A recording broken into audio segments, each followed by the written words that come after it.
Hello, Ollie. You have a question, Max? Better have a question. I don't know. There No, it's like, get your own questions. Hello, bro. Morning. Can you hear me? Yo, Ollie! Hi, Ollie. Awesome stuff. Good. Hello, What's up, Ollie. man? How you doing? What? Yeah, good. Thank you so much for making some time available for us, man. That's all right. Pleasure. I like your set. It looks very professional. Thanks, bro. That's, The China shop. got loads of stuff going on, man. Yeah. How you been? Everything all right? Yeah, all good. All good. Just trying to get organised, getting ready for the opening up again, which is good. It's excited. So Yeah. yeah, Awesome. all good. Awesome, man. That's it, man. Well, are we good to go? Good to go, sir. Go for it. Recording. It's recording. Yeah, I mean, we're very excited. The sound works for a change. It's Only to be 3 episodes. I mean, yeah, it only took us about 3 episodes, and I mean, It's alright. it's not how you start, yeah, it's how you finish. Yeah, yeah man. So we're gonna just, we're just gonna, well, we got a few, before we start, we have a few questions and stuff like that. But I mean, if anything, if we ask anything and you're like, I'm not sure about that, then it's cool. We can always edit the stuff and make sure it works for you. All right, all good. Yeah, no, give me your best. I'll take anything. So hopefully, All right. I'm Okay, so committed to one take. I'm committed to one take and one take only. that's it. That's it. That's what we're saying. One take wonder, man. One take wonder. That's what we do. That's it. All right. So we start off. Okay. Good morning, crew. Hope that you all are well. We are really very honored today. We have Ollie Mansbridge coming from all the way from Bath, and he's joining us today. He's the country manager for CrossFit HQ, Yes, man. and Wow. it's huge. It's an honor for us. For our little podcast of about 5 members. This is really big. So we want to thank you for your time, Ollie. Thank you. Thanks for everything that you've done for us through this whole COVID mess and through all the stuff that's CrossFit's gone through this year. You've been immense. Yeah. Just a voice in the background, supporting and helping, and we really appreciate you, and thank you very much for everything that you've done for us for England, anyways, and all the affiliates within it. And So- about to do. And I do. So so we welcome you to the podcast, and thanks for your time, man. Really appreciate it. Thanks, mate. I'm welling up here. That's some introduction. Appreciate it, man. Like you said, I'm just grateful that I have the opportunity to contribute and help you guys, because I'm super passionate about CrossFit, and so it's a privilege and an honor. So Awesome, man. Well, that's cool, man. Well, we'll roll straight into the tuck and roll straight into the first question. I think. How else do you do this, man? But just ask some questions and see how it flows. So we've got one thing in common, and I think it's rugby. So you have a bit of a rugby background. Maybe you just want to share with the viewers, where you've come from and how you kind of stumbled into the whole CrossFit scene. okay, so I guess played lots of sports growing up as a kid. Super passionate about sport and art, believe it or not, were my two passions. So I kind of had two avenues. It was either going to be sport or fine art. So believe it or not. So, Amazing. so yeah, and so played loads of sports when I was a kid, and I just loved rugby probably the most, and over time I just stuck with that. So when I was about 14, 15, just focused on playing rugby growing up, and was all right, half decent at it. So I was fortunate enough to represent England when I was 18. Oh, that's huge. Congratulations. Wow. Played professionally for a couple of years when I was in my early 20s. Wasn't probably quite good enough, if I'm honest, and believe it or not, had a pretty poor attitude towards strength and conditioning. Wow. I just wanted to play rugby, right? I didn't want to do a load of beach weights and stuff. And, I loved the game more than anything. And I just wanted to play all the time. I didn't want to do the training side of it, which is really ironic, actually. And I think that's probably why I've got such a passion around health and fitness and training now, and obviously specifically CrossFit, because I can see where the error of my ways now and where I was kind of getting it wrong back in the day. But I love the competitive side of strength and conditioning. So whenever we had a bench off or we had some fitness test, that was my time to shine. But there's all the bits in between that I probably didn't enjoy as much. But hey ho. Chest and buys, back and buys. Yeah, that's it. Chest, back and buys. That's it, man. Yeah, I was definitely not every team had that kind of that kind of just machine that could just run all day, and I definitely wasn't that guy. I was kind of dragging my heels when it came to conditioning sessions and stuff. But I learned lessons from that. So Sure. Awesome. no, so But yeah, that was my my kind of played rugby until I was 21, 22. And then ruptured my ACL, and I kind of never really got back to full fitness after that. I've since then had 6 knee injuries, so I've kind of grappled with that over the last 10 years or so. Which when people ask me, I wasn't quite good enough. I reckon I wasn't quite good enough to cut the mustard in the professional era. But I think having 6 knee operations probably didn't help with that as well. So. Gee. My word. So I mean, that's quite extensive, bro. And tell me, you started your box in 2009. Did you start CrossFit Bath straight off the bat, or were you involved with CrossFit in some other? So when I finished playing rugby, I was like, I'm going to move back home with the parents and just figure out what I'm going to do in my life, really. And started working at a country club, and some friends there. We kind of started playing around with CrossFit methodology, and just completely immersing ourselves in it, like you do when you first find it, right? And we were just super passionate about it, and decided to start trying to train other people in CrossFit and just getting people involved, really. So we did it in a community centre to begin with. They were running a yoga class downstairs, so that didn't really work out. Yoga class. Bro, get them involved. Or the clanging and banging, bro. I think we smashed a few lights. And then we were doing it out of my business partner's parents' garage, which is like 15 miles away from Bath,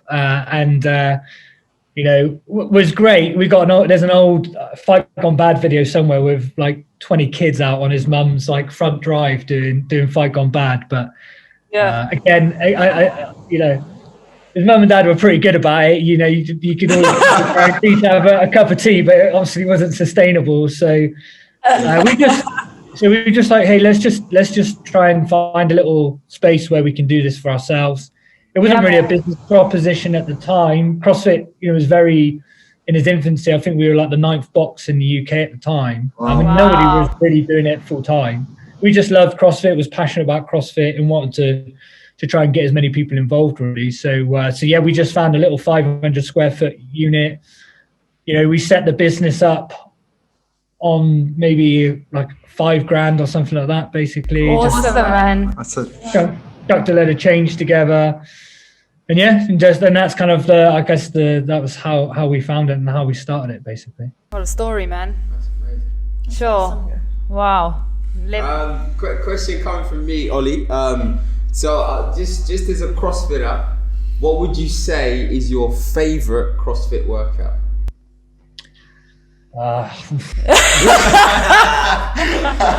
It all suck when you're doing that, bro. It's like just throw me under a bus. No, I love Nasty Girls is one of my favorite. Yeah. I remember back in the day. I don't know, your listeners probably want to go and find this video, but there's a video of Nicole Carroll and Annie Sakamoto and Nasty Girls. They're doing like strict muscle ups, and It's an old school video. It's probably from like 2008, 2009. I remember seeing that and just being blown away by what those girls were doing. But yeah, that's a fun one. It's not too long.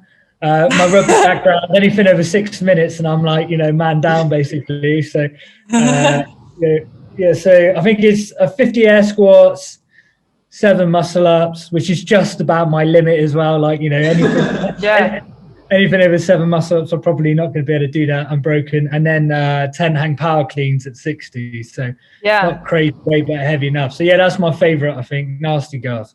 Nice, man. There you go. There you go. What about you? Come on, you're asking me all the questions.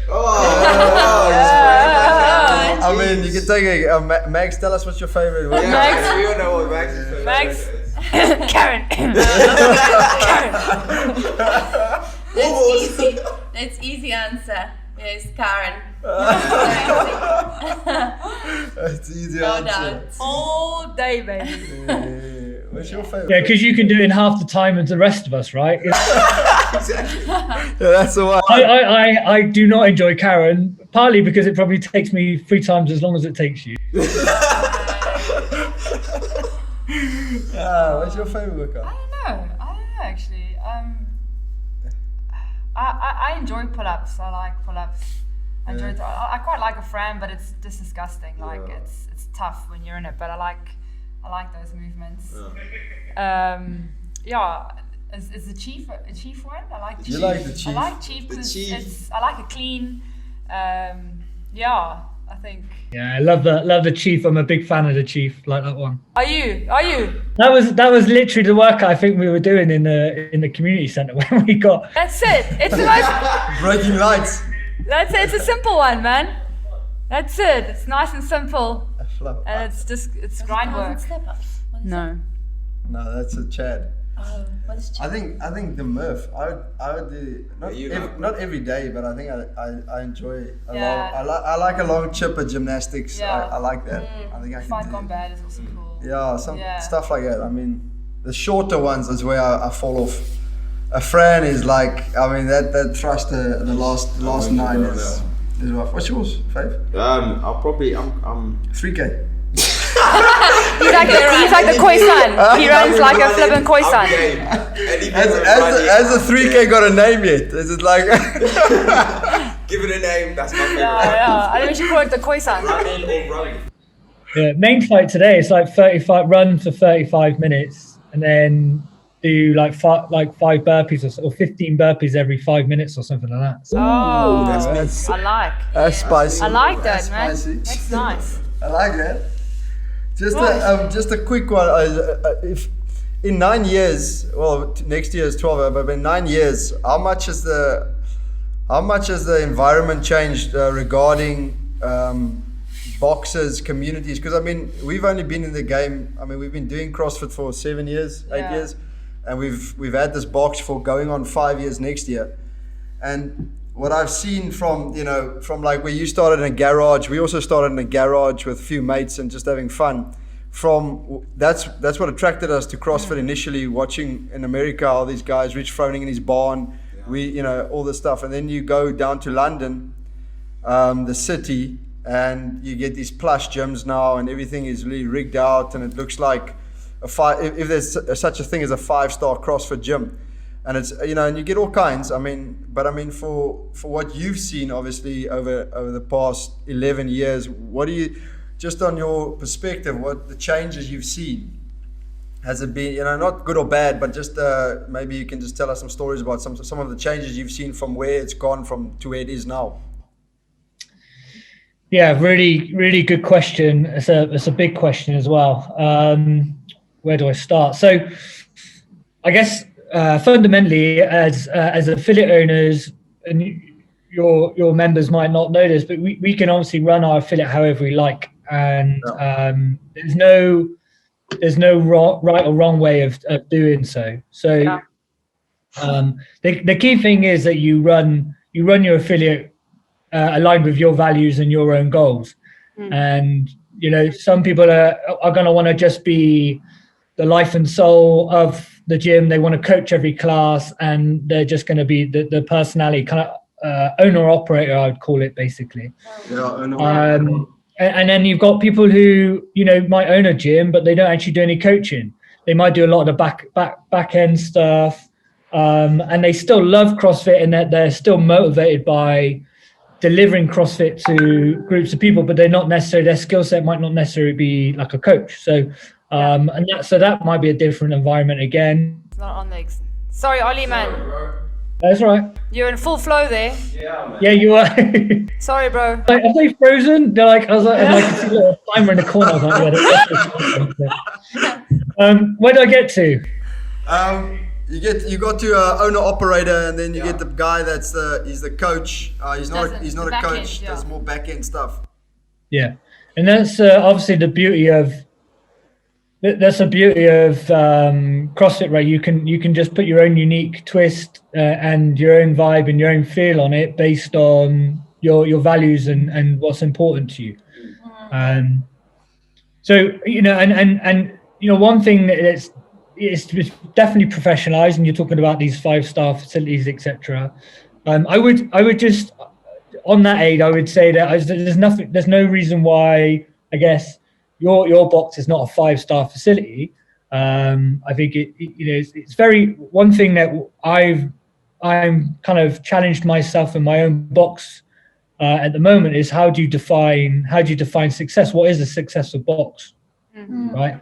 And that's a difficult question because we kind of define our own success, right? Based on, again, what our values and our goals are and what we want our box to be, and nobody else can define that for us. But it's definitely a tricky one to try and figure out.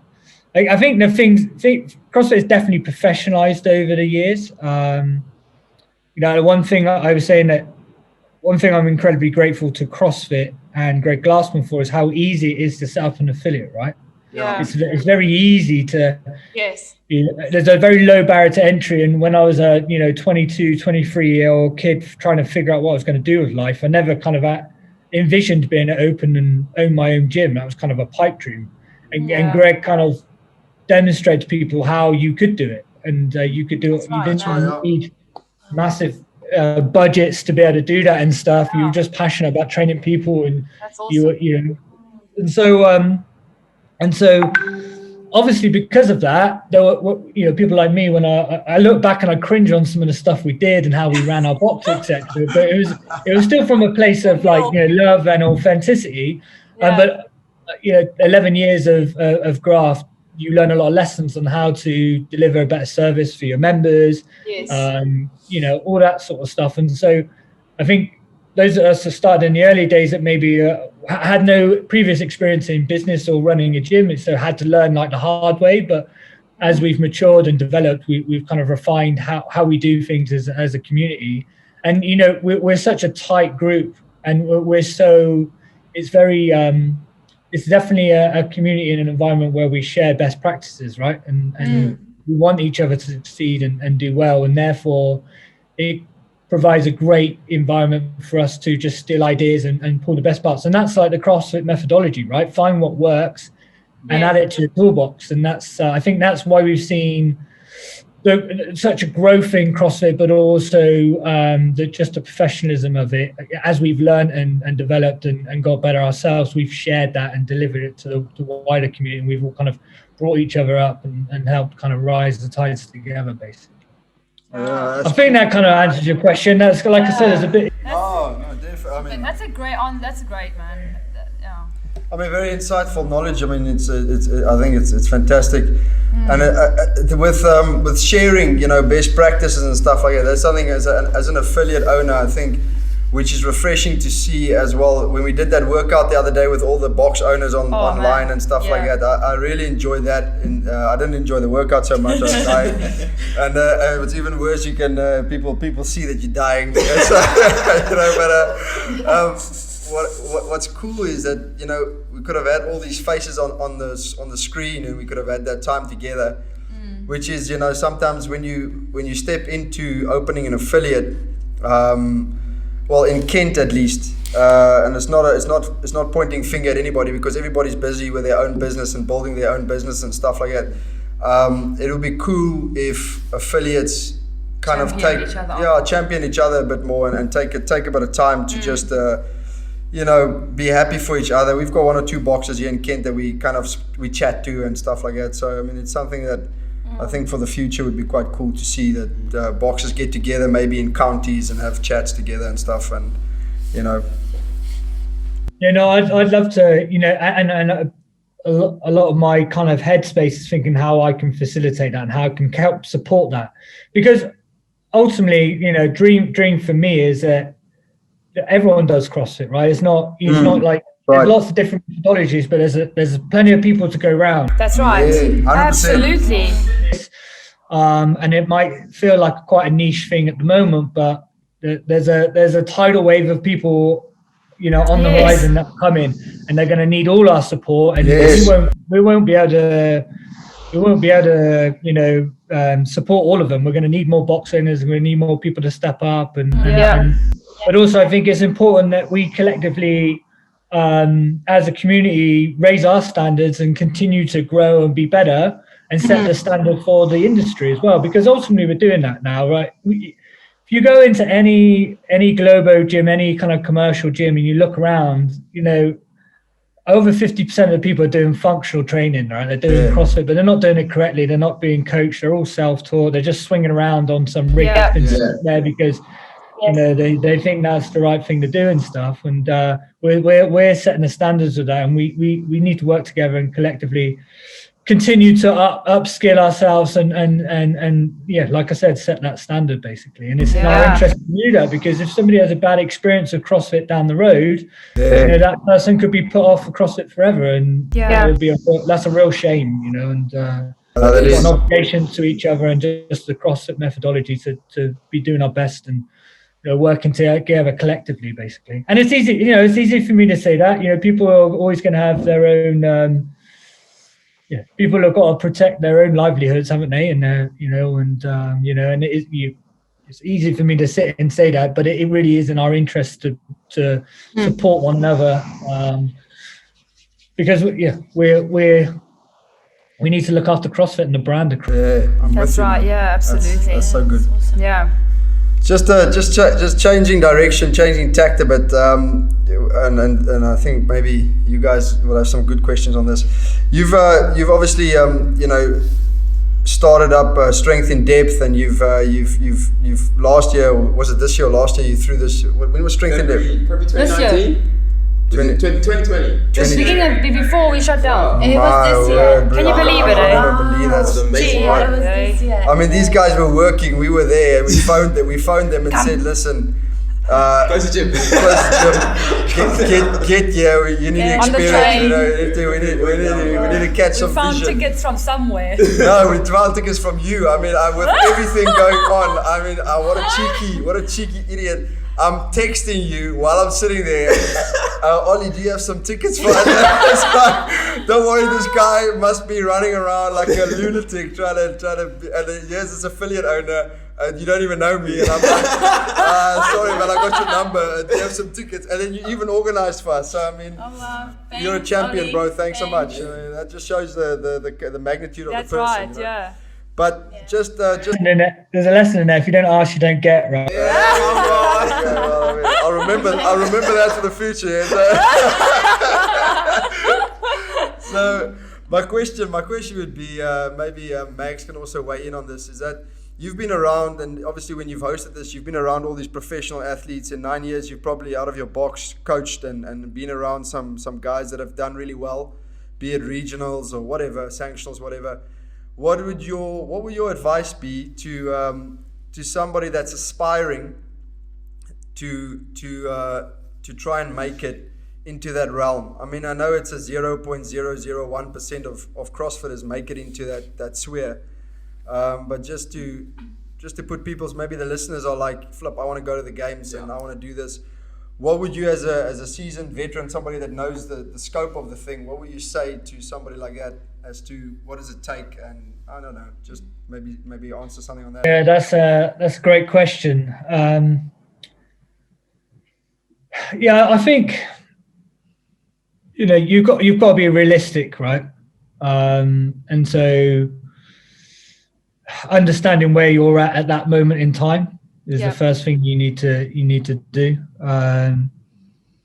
You don't want to discourage somebody from following a dream and giving it a go, right? So, but you do have to have the raw materials to make it. And if if you can only do like 2 or 3 strict pull-ups, and you can, if you're a male and you can only back squat 70 kilos, and you're going to be fighting a losing battle to compete at that very nice level. But that doesn't mean you can't compete, right? You just need to know where you're at that moment in time. Yes. I think one thing that people probably don't realize is how much sacrifice and how much graft and dedication you have to put in to get to that level as well. Because you one thing is you need to have the raw materials, but you also have to have an unbelievable work ethic and be prepared to just put everything on hold on your life and sacrifice everything in your life to dedicate to your training and your sport ultimately. If you're not prepared to do that, then you don't even bother, don't even start, because you're only going to achieve that greatness with a huge amount of sacrifice, and you really have to go, we call it going all in. You really have to go all in. And I think maybe 5 years ago you could probably get away with coaching 20, 25, 30 hours a week and then doing all your training, and then you could probably get away with it. But as it becomes to it's like as the boxers professionalize, so the athletes, right? And the more professional it gets, the higher that barrier to entry is, and the more you really have to sacrifice everything and 100% dedicate yourself to your training to compete at that level. So, but that being said, there's a whole host of other ways that you can get involved in competition, starting with the open and like low-level kind of box throwdowns and stuff like that. There is something for everyone all the way down at the chain, just based on your physical capabilities, but also your capacity and your ability to dedicate your time to it. Because majority of people are going to get in some serious shape just doing their 1 hour session at the box with the community, and then you still can compete. You can still do both. But if you really want to compete at that top level, it's like you've got to give away. It's not going to be fun, right? It's going to be huge sacrifices and a lot of hard work. So does that make sense? Yeah, absolutely. So Ollie, I've got one for you. So 2020 has been a little bit of a write-off season, I think, but I think CrossFit has done so well to kind of claw back, hosting the games and doing online stuff, and it's really pulled the community together. And so I think people in the CrossFit world are rearing to go for 2021. Under new leadership and new vision and everything that goes with that, what does 2021 hold for CrossFit in England? Are there maybe new things, or how does next year look? Yeah, good question, Lou. I think COVID is obviously going to dictate what happens. And I literally 9 o'clock last night, I was whiteboarding some of this stuff out in terms of what we want it to look like and the direction. We are still trying to figure it out. I think as I was kind of writing things up on the board, and it'd be great to get your take on it. It's just like what is a priority for an affiliate owner? What do affiliate owners want? I'm passionate about the affiliate owner because that you are, you're the focal point of this whole community. The members come to you. You provide the boxes. You provide the athletes that feature in the sport. You're I guess you're the disciples and the people that are disseminating the methodology and delivering it to the masses. So how do we support you is something that I'm hugely passionate about and is my priority. And I'm working with the other country managers to develop what that looks like. I think basics are I guess visibility for you guys. How do we get more members into your box? What does that look like? And when I think about these things, I think from a local perspective, so from our country, but then also from a global. And there's two ways of coming at it. So Eric and the exec team will come at it from a global perspective. But then what else can we do in the UK to help enhance just the visibility of CrossFit in the UK? Sure. So that's kind of the one thing for me. Protection, so continuing to protect the brand and making sure that you've not got a gym down the road that's, taking advantage and using the CrossFit mark illegally, because we pay affiliation and we pay to have the privilege of using the CrossFit name, etc. So we have to continue to protect that. And then also something that we've maybe not done before, but I want to explore is just what value and what are the services and the resources that we're giving you guys to help operate the best you possibly can. So what's the toolkit? What does that toolkit look like? What do you guys need? And every affiliate owner is going to be different, right? But what does that toolkit look like? What does the resources look like that help, maybe give you some more insights into how you can operate your box better and serve your members better? So they're the kind of free buckets that we're developing. And I think visibility is something that we probably not done a lot of. We've not done a huge lot of marketing in the past, etc. And that's definitely something that, from Eric's background, that you'll see a lot more of. CrossFit will definitely start to be more in the mainstream and more people will hear about it. I don't think we'll do a better job of, I think the argument before was like, well, you've got the games, and actually that can maybe put people off going into a CrossFit gym because they'll see these elite athletes and think, well, I'll never be able to do that. So instead of joining a CrossFit gym, I think what we'll do we'll do a better job of using the sport to capture people's attention and their imagination and inspire people. But once we have that attention, we do a better job of explaining what actually happens on the ground level in a box. That's awesome. So from a visibility perspective, I've got no doubt in my mind that will happen. Protection, we actually do that very, very well. We're relentless at protecting the brands, and we'll continue to do that. But this toolkit is something that really, and the resources is something that really lights my fire and gets me excited about what that looks like, and just little things like how we communicate with you guys. Even the way I kind of email and disseminate information is really clunky at the moment, and I think that we can just improve that and develop that, and that's just one example basically. But developing this toolkit to help support you guys. So I guess that's from a affiliate owner's perspective, because I think starting with you guys is the most important thing, because the ripple effect of that will spread out. But then the sports side of things as well is something that Eric's really passionate about and excited about, whether it's just globalizing it and creating more opportunities to compete, but also giving more emphasis to things like adaptive athletes, to masters athletes, and just developing the whole ecosystem when it comes to the sport as well. So exciting stuff. It's all kind of words and stuff at the moment, and we're excited about and energized it. It's about, I think 2021 is going to be all about action and actually delivering some of these things that we're talking about. And so awesome. Great answer. Thanks, Ollie. Cool. That's awesome, man. That's great.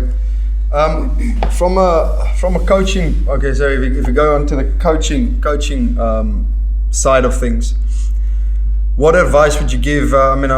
Maybe not appeal to all our members, but you never know, some affiliates might be watching this and stuff like that, especially because you're on the podcast. But what, from a coaching perspective, to progress your coaching?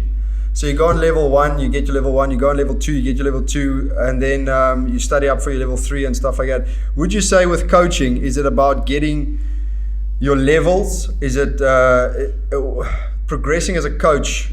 Is it just doing the hours? What is more important what do you think is an important part of developing as a coach, progressing as a coach? Yeah, all right. Aid, I'm going to throw it back to you. What do you think? And then I'll give you my perspective. But I'd love to hear what you. Oh yeah, good. I think it goes hand in hand. Personally, that's what I think. It's a case of you're getting your level 1, you're getting level 2, and what have I realized now is with level 3 there's a hell of a lot of studying going on and reading up and Carl has been incredible with these web podcasts or whatever it is. These Zooms.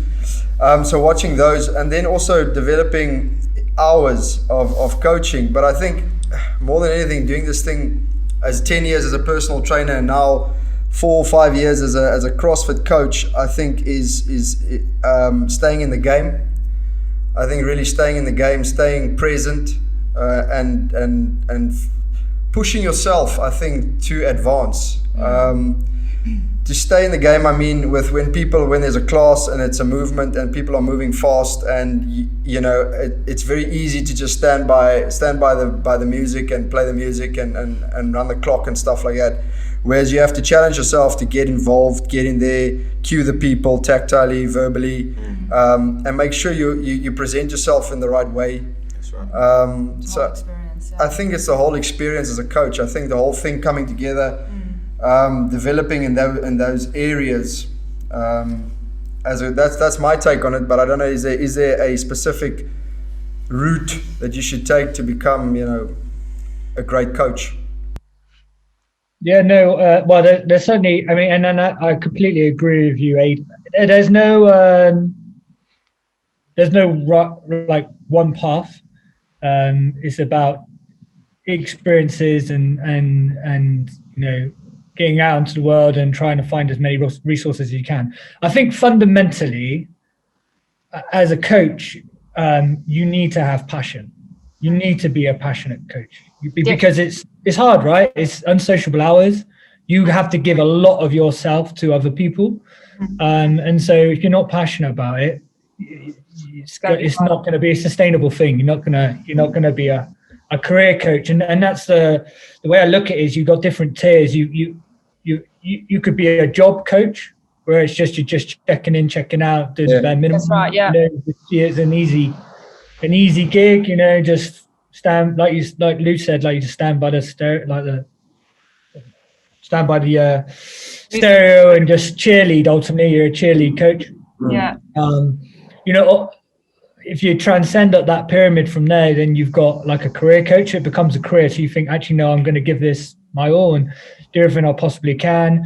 And in that kind of middle stage, you're kind of learning your craft and trying to understand figuring out what coaching is and understanding where your weak points are because you care and you want to get better, etc. And it's finding like what you're also, maybe if there's an area of expertise that you're passionate about as well that you want to double down in.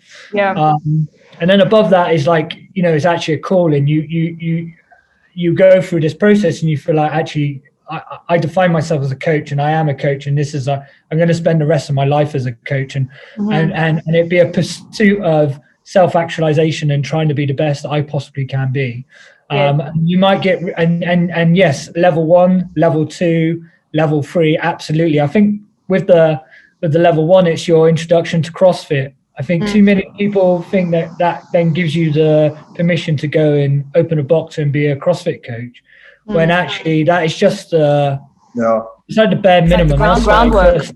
Yeah, exactly. It's just an introduction. You then need to get out in the trenches and learn your craft and understand, who you are as a coach and understand, where your blind spots are.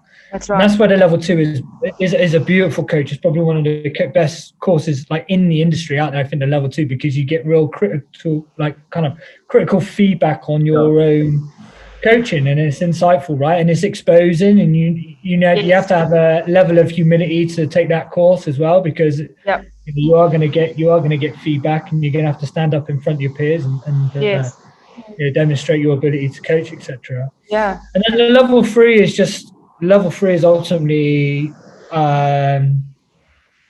it's just a test for those that don't know, but it's a test on your knowledge as a coach. And if you have been a career coach and you've done the hours and you've really applied yourself and really gone down the rabbit hole, whether it's nutrition, weightlifting, gymnastics, how you communicate, seeing, correcting, all of that stuff. The level 3 really embodies everything that you possibly need as a coach. Yeah. If you pass that, it's like, you know your shit, you know what you're talking about because it's so expansive. So I feel like level 1 and level 2 are kind of they're kind of the experience and growing and developing, and level 3 is just really just a sign of whether you really know your stuff or not ultimately. But that's just, I think I always advise, like we're CrossFit we're CrossFits, right? So we should, that's the basics. We're going back to those basics. That's the basics for us. That's what we, as a bare minimum, we should be doing that, but we should be looking for outside resources for coaching, whether it's, a weightlifting course or whether it's a communication course, how you deliver communication as an affiliate. How do you assess your coaching team? What does that look like if you're taking care of other coaches? Then we're talking about leadership and how do you develop leadership, etc. So it's such a broad, coaching is especially even CrossFit coaching is such a broad spectrum of resources and stuff. And I guess just the last thing from me, I've lost count of the amount of courses and seminars that I've done, but none of those courses were kind of silver bullets where you go on one course and you know everything. You might only get one or two things from that course, but those one or two things will stay with you for life, and you add that into your toolkit and your toolbox, and that will stay with you forever. And so constantly just adding to your own repertoire and adding to your own toolbox as a coach also. And it's not a destination, it's a constant journey of education and learning and developing basically. So I think just to add to that, I think I know the coaches that I've had in CrossFit, before having a box, the ones that really left an impression on me are the ones that got really that they were genuinely interested in me, that left, because I know it can be the credential on the wall and can be what we do, but actually ultimately it's the people we're serving, it's the community we're serving, and people that come into the box or walk through the doors, you leave them better than you found them. It's the best hour of their day, so it's like you can give them all the cues in the world and everything, but it's how do they feel? It's like when they speak to you, are you listening? It's like the next time you have an encounter with them, it's like, I heard your dog went in for operation. How's he doing? And they'll be so shocked that you remember that. But that's in today's world. That is like people are impersonal, but it's you when you remember things like that with people, it actually takes people aback, and that's where you set yourself apart. I think from being an average coach to an exceptional coach. You can have the credentials, yes, all the things, but I think it's when you love people, when you're working with people and you see people and you see their hurt, see their pain, see their issues, you celebrate with their joys, everything. I think that's when you really become set apart as a coach. I don't know. That's what I felt. Yeah, no, it's beautifully put, Lou. I couldn't agree more. I think. Even with my own team, and when I'm looking to recruit coaches, etc. First and foremost, are they a good person? I couldn't care less what their qualifications are. That's right. They're a good person. You can see they're passionate and they care deeply about the people they're coaching. Yeah. You can always upskill people. You can always help them and educate them and develop them with the capabilities. But if they've not got that core passion, that core care for the members, that's something that's very different. It's very difficult to make someone a good person, right? But that's it. I think some things are, that's it. I think some things are taught and some things are caught. In your with your coaches and stuff. Whatever you are projecting as the head coach or as the affiliate owner, how they're buying into you and how you're a team, and it's people first, ahead of your training, ahead of everything else. If you're doing a session, someone walks through that door, you stop what you're doing and you serve that person. I think that's what, I think is a good coach. That's great. It's the most important thing that you deliver as a gym and as a CrossFit gym as well, is that coaching. And you're a coach. You are a coach. You're not a cheerleader. You're ultimately, that's right. Yeah. You're the interaction with the person and the cues that you give them and the presence and attitude and everything. that we do so well as CrossFit gyms is why people come to us, because otherwise they can just go down the road and do a circuit class and get a few high fives and have some fun, but it's not that kind of deeper connection that we deliver as CrossFit coaches, basically. Absolutely. Cultivate, yeah. It's good. No, well, I mean, I think that is what we ultimately strive for. Try and community for us is huge. I mean, for us, that is it's the biggest thing, and it has always been the biggest thing. I mean, I can honestly hand on heart say we never got into this for money. I mean, if I was still working in the city and my wife was working in the city, we'd be making more money. We never got into this for the cash. We got into this because we love people and we love CrossFit. So I think that's why it married well. And then these guys, our coaches, all our coaches come from this gym. They kind of developed as coaches from the gym, and with these two guys, we're a team, and that's generally what it is. We're a team, and that's how it works. Anyways, do you have a last question there? I do. He's itching, last question. He's itching. From myself would be, what advice would you give to someone who may be new to the CrossFit game? Like a lot of things we do here is we're trying to get the younger generation and stuff, like getting them more aware of CrossFit. What would you say? What advice would you give to someone who doesn't know anything about CrossFit, wants to give it a go? Where would you start? Yeah, great question. Look, what lots of people do is they try and. How many times have you heard, I need to get fit before I do CrossFit? Yes, that's Standard. I'll come later. I'll come later. And it's like they'll go away for a year and try and practice all these movements by themselves and pick up bad habits, and then finally feel like they're ready and you couldn't. That's the worst thing you possibly could do. That's so right, yeah. You just need to get into a box, find a box that fits you as well, because there is choice and there is opportunity there, and you've got to find a community that jibes with you, and different affiliate owners and different gyms are going to have their different feel. So if you have got the I guess the luxury of trying different gyms in your area, then just find a community that jibes with you, because ultimately you're more likely to stick it out if there's people that are aligned with you and where you are. Just be prepared to be humbled, especially if you're an alpha male that's usually got the biggest muscles in the global gym, because the likelihood is there's going to be young females kicking your ass on the games, bro. True story.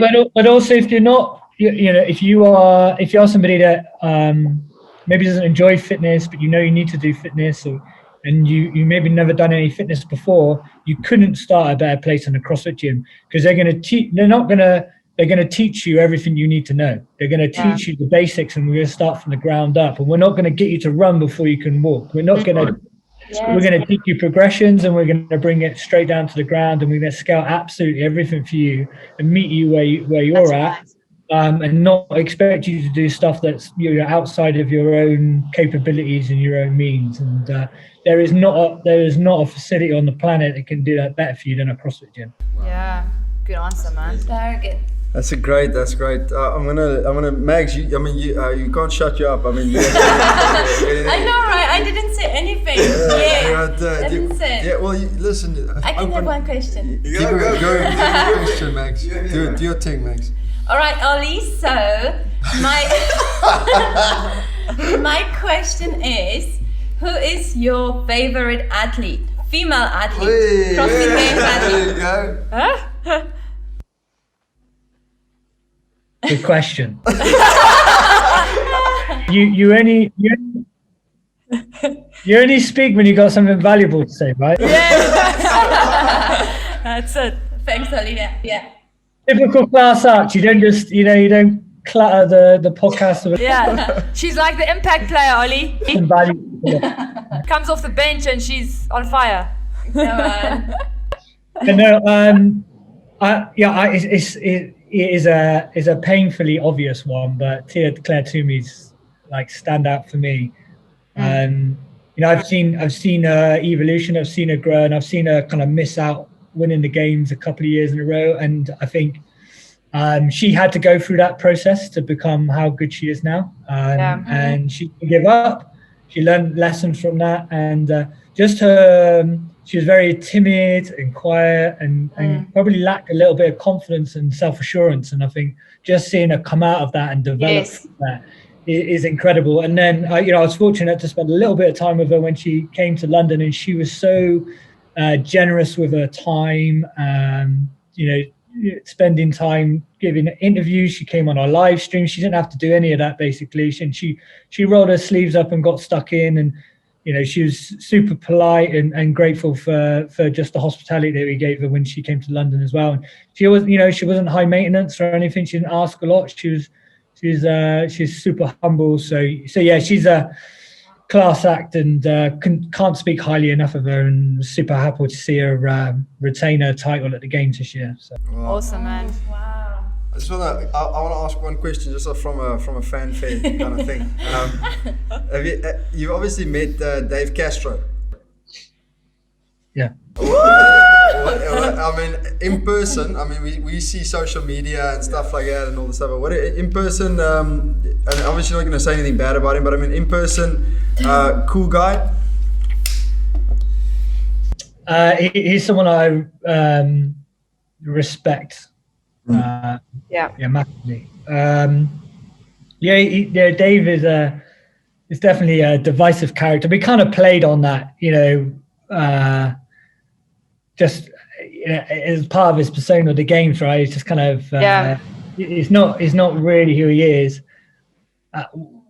Dave, when the shit hit the fan earlier in the year with Greg and everything, Dave stepped up and took the reins for in a very short period of time, but his leadership through that period of time, and just his support and the way he carried himself, and I'm eternally grateful for him for that, and huge amount of respect for him. And he's with Dave, he's not one of these guys. I'm like a big reader, and I like reading about different successful businesses and leadership and things like that. But he's one of those guys that doesn't. He's not going to be the type of guy you're going to catch learning leadership from a book. He lives and breathes it, and he's got it from his own personal experiences in the Marines and Buds, etc. And so he leads by example, and I think that's the best style of leadership for me. And so just huge amount of respect for him, to be honest, and especially when everything kicked off back in June. So good guy, and his heart's in the right place as well, for sure. Oh no, he cares about CrossFit deeply and the success of CrossFit, and I think to a certain degree he kind of was pulled through the ringer for the last 12 months a little bit as well. It's been hard on him, and he probably, my only criticism is maybe he's not vulnerable enough sometimes, and because he I think if people knew what he'd been through, they'd probably give him a little bit less of a hard time. But he's a class act, Dave, and someone that we.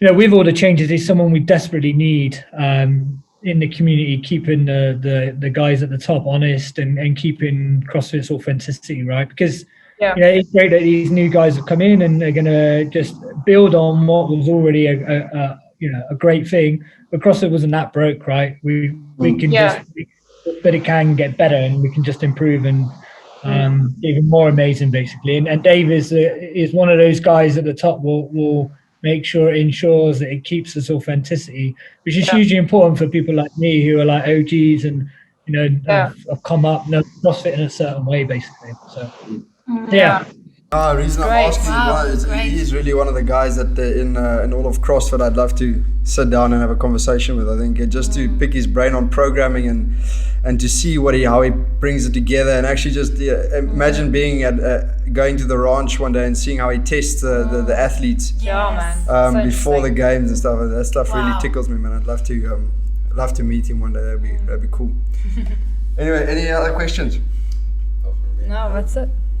Ollie, thanks so much for your time, man. It's Thank been you. been not only inspiring, but Flip, I've been I could sit here for listen for hours.